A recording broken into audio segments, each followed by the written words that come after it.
Hi, I'm Peter Birch, and today we're going to be talking about Australian freshwater turtles. So let's check some of these pretty cool little guys out. Welcome to CrittaCam.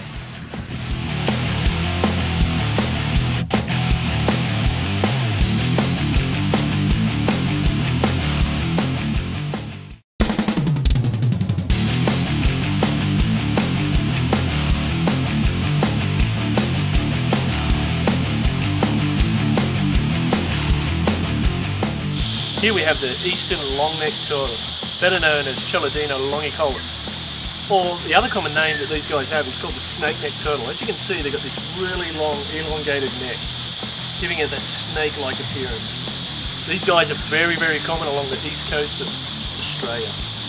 Very cool critter indeed. Here we have the MACLEAY's river turtle. These guys are situated just inside New South Wales, inhabiting the MACLEAY's River and the Hastings River. They are a short-necked turtle, so these guys are quite quick at swimming and moving through the water.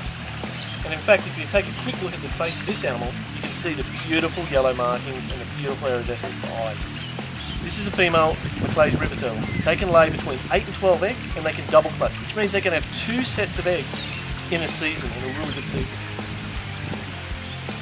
It's time to let her go, so let's give her a kiss and let her go. See you later, girl. See how fast that was? Here we have the saw-shell turtle. As you can see, look at its shell, it's got these nice jagged edges. Reminds them of a saw blade.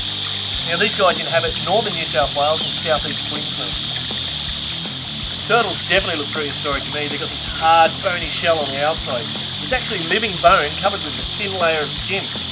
Now, when you actually look at their skin itself is pretty incredible stuff. It's really thick and wrinkly.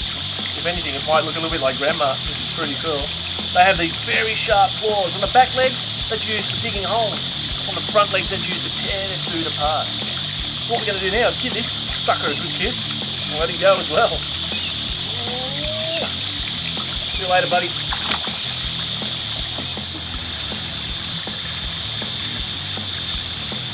What we have here is a nice little colony of animals. Inside this pond there's a mixture of males and females. The ramp allows them to get up out of the water onto a nice area where they can dry out. But more importantly, they have this area right here, an area where they can lay eggs. And in fact, just by looking down here, it looks as though we might be in luck today. We might actually find some eggs right over here. The females come up into this area where they select to lay their eggs. They dig their burrows out using their back flippers, which is pretty incredible. They dig this nice little burrow, basically it's an egg chamber. Then they deposit their eggs into that chamber. Now depending on the species, could be up to 8 to 12, sometimes up to 30 eggs that they deposit into this chamber. They will then use the same back flippers to fill in that hole. But more incredibly is the fact that they'll use their shell on the bottom of their body and lift their bodies up and drop it down, almost like a compaction device, compacting that egg chamber, making it nice and hard. So what we're going to do, guys, is we're going to have a look now and we're going to dig up this nest and see what we're going to find.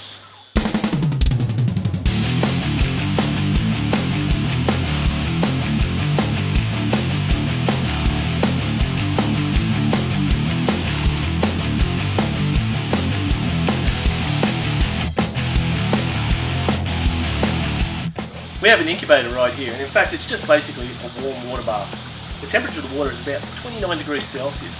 The eggs are placed in these boxes on top of a tray, allowing the heat to come up and disperse through the boxes evenly. And in fact, when we have a close look, we can see eggs all through different types of development. We have some babies here hatching right now, and in fact we've got some eggs here that do the thing we call banding. Banding is where the eggshell oxidizes, allowing the embryo inside to be able to absorb oxygen through the shell. This is pretty cool, guys. What we have here is some twins.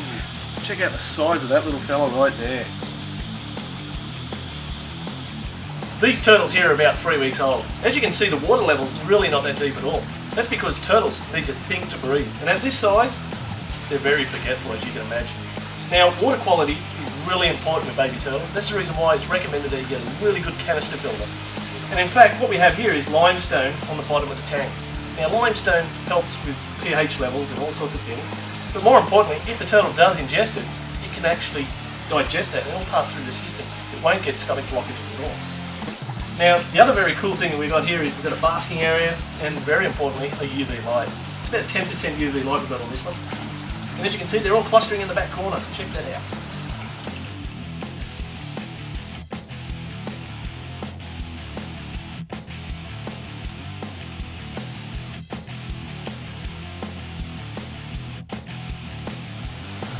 We're going to feed some baby turtles. Now what we have here is 3 different types of food groups. We have the bloodworms, we have cockroaches, and we have pellets. Now the bloodworms are going to get the babies started to feed. And then after they're feeding very regularly on the pellets and cockroaches, we can use that as an hatchling.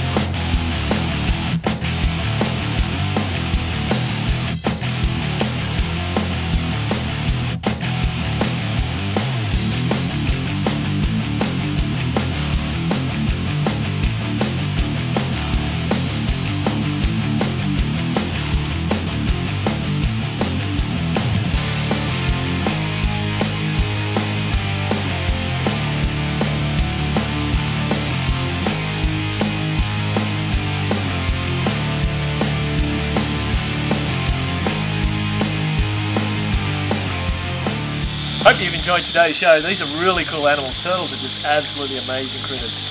In fact, let's say goodbye to this guy one more time. You're watching CrittaCam.